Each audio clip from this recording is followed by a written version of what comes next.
안녕하세요. 세디 원장입니다. 오늘은 저희 아이가 이 게이트라는 영어 유치원에 들어가면서부터 어떤 애프터스쿨, 그러니까 방과 후 수업을 했는지를 말씀드려 보려고 해요. 당연히 그 전까지는 이제 영어라는 이제 그런 과목만 여러 가지 방향으로 계속 인풋을 주다가 그때부터는 이제 한글과 수학 또 같이 겸했기 때문에 어떻게 보면 제 입장에서는 과목이 늘어나서 되게 어떻게 로드맵을 가져야 될지 되게 혼란스럽기도 했었던 것 같아요. 지나고 보니까 어머님들이 어떻게 가는 게 좋았을지 한번 제 로드맵을 보시면서 생각해 보시는 기회 가지셨으면 좋겠습니다. 네, 일단 수학부터 한번 정리를 해볼게요. 제가 저희 아이 다녔던 이제 수학학원들을 좀 나열해 볼게요. 첫 번째는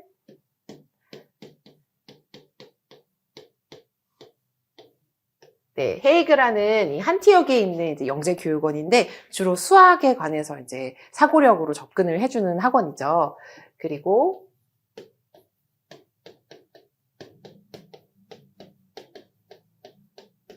네, 아담리즈 또한 이제 저희가 헤이그 전부터 다니기 시작했고요. 사실 아이들이 이제 보드게임도 하고 좀 즐겁게 수학을 접할 수 있다고 해서 다녀보게 되었습니다. 네, 그리고 또 저는 교구에 대한 아쉬움, 이제 음물 같은 거를 못 해줬기 때문에 교구에 대한 아쉬움이 좀 있어가지고 오르다로 짧은 시간이었지만 이제 교구를 좀 접해봤습니다. 물론 여기에 있는 것들은 제가 2달 이상 그래도 다녔던 학원들을 쭉 나열을 하고 있고요. 그리고 이렇게 하다가 결국은 제가 사고력이 조금 구멍이 있지 않을까. 이제 한글에서 뭔가 문장제를 푸는 모습에서 아이가 좀 원활히 되지를 않는다라고 생각을 해서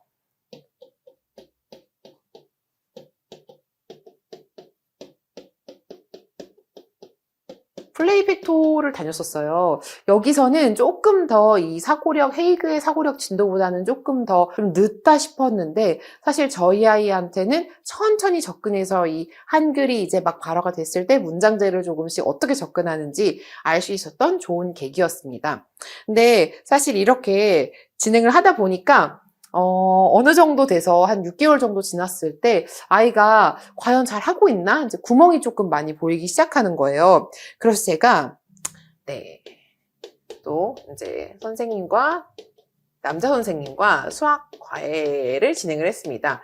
이때는 이제 유명한 문제집, 킨더팩토, 키즈팩토, 또 그리고 이제 뭐 기타 뭐 진짜 시리즈도 있고요. 그 다양한 사고력들을 조금 풀어봐서 선생님이 어떤 점에서 좀 진행이 좀 어렵다라는 거를 저한테 피드백을 주셔가지고 그게 좀 도움이 많이 됐어요. 그래서 지금 요 학원들이 결국은 6세 때 이제 소마라는 학원의 시험을 보기까지 진행이 됐었는데 그 전과 후로 나뉘는 것 같아요. 그래서 저희 아이는 6세 중반 네, 이제 두 번째 학원으로 넘어갔는데 그 전까지의 로드맵이어서 어떻게 보면 이 수학과외 같은 경우는 어느 정도 진행을 하다가 좀 어려워하는 것 같다라고 느꼈을 때 제가 수학과외를 이제 붙이게 되었습니다.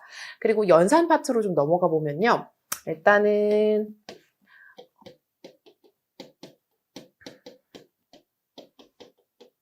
샘수학으로 아이의 수학 발화를 좀 할 수 있었어요. 그러니까 저희 아이가 어떻게 보면은 여기에 특징들이 뭐 오리다를 제외하고는 한글이 좀 유창하고 한글의 이런 읽기가 굉장히 빨라야 아이가 거기에 대해서 문해력을 가지고 이해를 해서 수학 문제를 풀 수가 있었는데 저희 아이 같은 경우는 이미 이제 영어가 너무 많이 진행이 됐고 모든 책은 영어로 읽는 상황에서 한글로 무언가 문제를 풀어서 식을 써라 이런 것들이 굉장히 어렵게 느껴졌었던 것 같아요.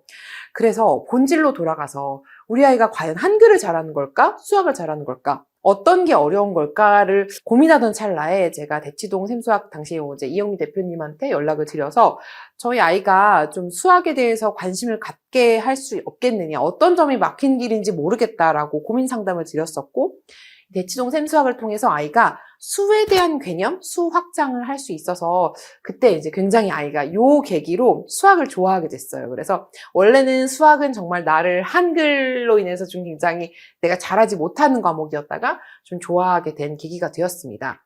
네, 그리고 제가 그때 당시에 찌다를 좀 긴 기간 다녔는데요.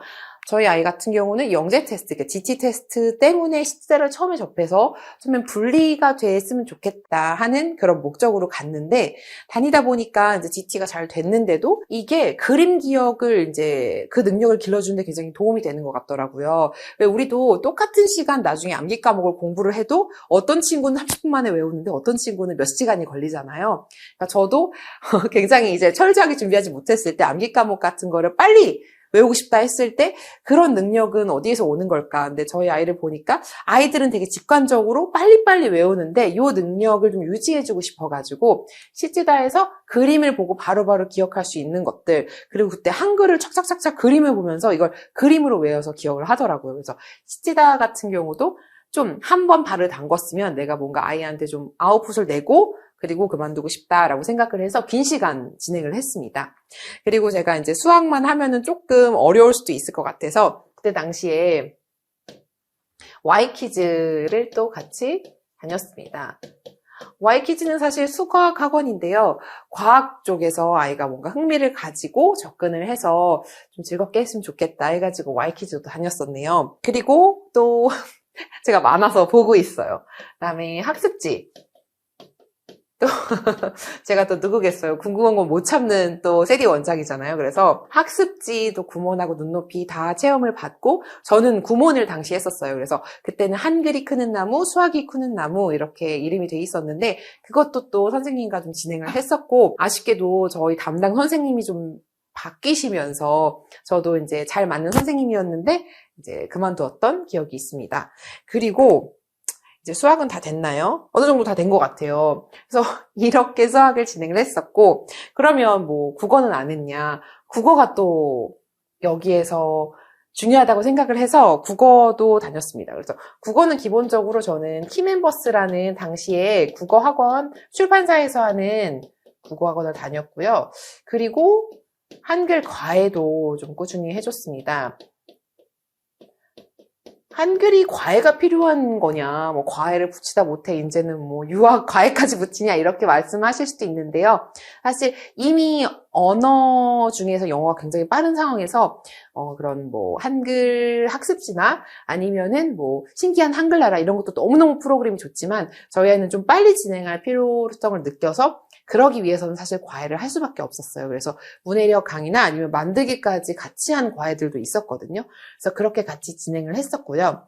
그리고 지금 네, 이렇게 한글은 이렇게까지 진행을 했었네요. 여기다가 이제 영어도 이제 기본적으로 하던 걸 유지를 해줬어야 됐기 때문에 저는 스피킹 수업을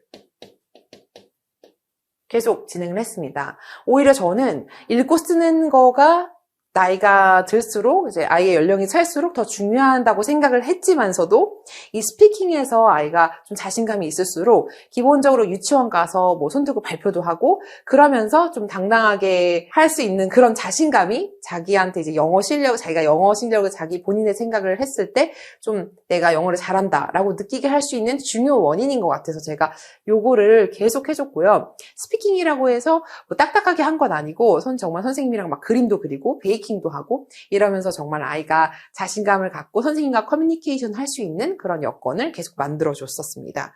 그리고 이제 스피킹을 하다 보니까 이제 영어 독해 수업을 들었었어요. 파닉스를 한번 전반적으로 다 잡고요. 그리고 독해책으로 천천히 리딩을 하고 그리고 라이팅도 거기에 좀 맞춰서 조금씩 써보고 하면서 아이가 결국은 여기에서 그 읽기 독립으로 발전이 돼서 이제는 리더스나 그런 챕터북까지 천천히 본인 스스로 읽으면서 막 깔깔거리면서 웃고 재밌게 볼 수 있었던 걸로 발전을 할 수 있었습니다. 네, 지금 꽉 찼는데요. 이제 전반적으로 다 됐나 볼게요. 네, 이제는 요런 5세와 6세 초반까지 요런 로드맵으로 진행을 하면서 소마와 다함 그리고 저는 이제 수학이 좋았기 때문에 샘수학 이렇게 수학에서는 이렇게 유지를 하게 되는데요. 사실 이렇게까지 넘어가는 데는 이제 다양한 저만의 시행착오도 있었고 했었던 것 같아요. 그리고 영어는 뭐 제가 영어 선생님이기 때문에 어떤 부분에서 강약을 줘야 될지 제가 이제 그때그때 좀 바꿔주었는데, 사실 수학 같은 경우는 아이를 보면서 우리 아이를 파악해 나가는 과정이었어요. 그래서 만약에 제가 둘째가 생긴다면, 지금은 둘째가 없는데요. 둘째가 생긴다면 다시 어떤 거를 할 것이냐 라는 물음을 던졌을 때, 저 같은 경우는 일단은 스피킹 은 반드시 해줄 것 같아요. 그래서 스피킹이 어떻게 보면은 아이가 이전에는 쓰는 것부터 먼저 하고 뭔가 동시에 말하는 것과 이제 읽는 거를 동시에 들어갔는데, 사실은 이 스피킹에서 모든 문법이나 독해나 이런 것까지 빠르게 발전이 되기 때문에 이 스피킹을 다시 돌아가서도 좀 단단하게 만들어주고 원어민이랑 잘 소통하게 만들어주는 그런 기본 매너를 만들어주는 거는 계속 할 것 같고요. 그리고 이 중에 시치다 를 다시 할 것 같습니다. 이제 요때만 할 수 있는 어떤 아이의 이런 능력 발전에 도움이 됐었던 것 같고요. 샘수학을 다시 하실 것 같아요. 저희 아이가 진짜로 수학을 좋아하지 않다가 수학을 좋아하게 된 계기가, 사실 어느 날 이렇게 종이에다가 자기가 아는 큰 수를 다 써와서 냉장고에 딱 붙여놓더라고요. 그러니까 그때가 계기였던 것 같습니다. 이게 바로 샘수학에서 이제 큰 단위 수를 만들어주고, 이 10이 어떤 수와 어떤 수가 만났을 때 이 10이란 걸로 이루어진다. 이 가르기 모으기부터 되게 다시 다잡아줬던 게 도움이 많이 됐던 것 같고요. 그리고 가능하다면, 수학과에 또 이제 뭐 사고력에서 요거에서 한글을 좀 알았다면 수학과에 진행을 할 것 같네요. 뭐 이렇게 저의 개인적인 추천이긴 합니다. 근데 이거는 아이들마다 다르고, 또 저희 아이 같은 경우는 사실 한글이 조금 어려웠던 케이스이기 때문에 요 뒤에 사고력들이 조금씩 늦어졌었거든요. 그런데 한글을 스스로 깨우치는 친구들이 있어요. 막 영유 다녔는데 영유에서 막 한글 배워오고 자기 이름 어떻게 쓰는지 되게 궁금해하면서 어렸을 때부터 배우고, 그런 친구들 같은 경우는 아마도 수학 부분을 오히려 집에서 엄마와 꾸준히 문제집 같은 걸 푸는 것이 학원의 도움을 받는 것보다 더 빨리 발전을 할 수 있을 것 같고, 오히려 그런 친구들은 이런 영어 쪽을 그런 애프터스쿨의 도움을 받아서 가는 게 좋을 것 같아요. 그리고 요런 집에서 하지 못하는 것들은 오히려 저는 이제 뭐 저 선배 언니 말로는 시찌다 언제 뺄 거냐 빨리 빼라. 왜냐하면 딱 아웃풋이 나오지 않아서 그런 아마 이야기를 했었던 것 같은데, 그런 것들은 저는 오히려 학원의 도움을 받는 것도 괜찮다, 이런 주의예요. 그래서 결국은 이 많은 시행착오를 겪고 결국 소마의 시험을 보면서 이제 소마로 건너오게 되고, 연사는 다음을 하면서 이제 샘수학 같은 경우는 수의 기본 체계를 잡아주는 걸로 유지를 하게 됐고요. 그리고 요 수업 같은 경우 이제 제가 어느 정도 아이가 읽고 쓰고 말하고가 완성이 됐기 때문에 한 6세 중반부터는 제가 스스로 이제 아이와 좀 문제집 풀면서 좀 이렇게 발전시켰던 것 같습니다. 그래서 결국은 이때 이제 수학과 영어의 7세 레테가 있죠. 요 부분으로 어떻게 발전해 나가는지 정리를 해드린 것 같은데요. 다음번에는 제가 좀 일일이 하나씩 좀 짚어보면서 어머님들이 궁금해하시는 것들에 대해서 얘기 나눠보는 시간 가지도록 할게요.